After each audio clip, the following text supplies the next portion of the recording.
अरबपति पर दिल से संत, एक ऐसे महान इंसान से मिलने जा रहे हैं जिनकी पहचान पैसे से नहीं इंसानियत से कही जाती है। नारायण मूर्ति, इन्फोसिस के मालिक, 74 में पेरिस पहुंचते हैं, 3 साल मेहनत करते हैं, $5000 कमाते हैं, पर $4500 लोगों को दे देते हैं कि लोगों की जिंदगी आसान हो सके।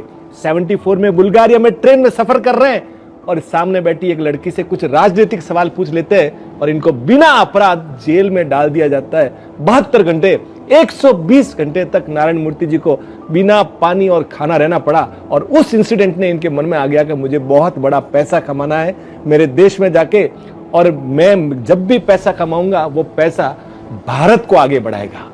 यहाँ आते हैं, पैसे थे नहीं, इनकी पत्नी से 10,000 रुपया लेते हैं और 6 दोस्तों से साथियों से मिलकर इन्फोसिस खड़ी करते हैं। साहब यही नहीं, 1982 13 नवंबर धनतेरस के दिन क्लाइंट का पैसा नहीं है, स्टाफ को पेमेंट देना है, तो अपने पत्नी के गहने गिरवी रख देते हैं। बोर्ड उनको बोलता है कि सैलरी स्टाफ की लेट कर देते हैं, सीईओ की सैलरी पहले दे देते हैं।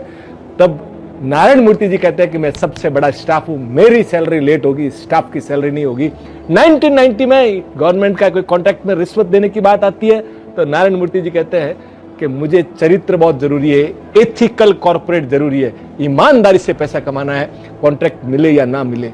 और ये दुनिया में को बता दिया कि कैसे ईमानदार रह के अरबपति बना सकते हैं और दुनिया को अपनी पूरी संपत्ति लौटा सकते हैं। आज 60,000 स्कूलों में इनकी लाइब्रेरीज बनी हुई है, सैकड़ों अस्पताल बने हुए हैं, गरीब बच्चों की इतनी स्कॉलरशिप इनके यहाँ से जाती है कि जिसकी कोई आज बात नहीं कर सकता। इतना ही नहीं, सब भारत के जितने भी पुराने मंदिर है, जितने भी ऐतिहासिक स्थल है, उनके जीर्णोद्धार में इन्फोसिस का पैसा लगता है। भारत का पुराना साहित्य, पांडुलिपियों के संरक्षण के लिए करोड़ों रुपए दान करते हैं। इनका लड़का भी इतना संस्कारी है कि हार्वर्ड यूनिवर्सिटी में भारत के पुराने ग्रंथों की एक लाइब्रेरी बनवाई है ताकि दुनिया में भारत का ज्ञान का प्रचार हो सके। और ये परिवार कैसा साहब, पति पद्म विभूषण, पत्नी पद्मश्री, और साहब ये नारायण मूर्ति जी के परिवार ने बता दिया कि हमारे विकास ही नहीं करना है, हमारी जड़ों को भी बचाना है। और साहब दूसरी बात, ये हमारी आने वाली पीढ़ियों की आत्मा भी जगा रही है।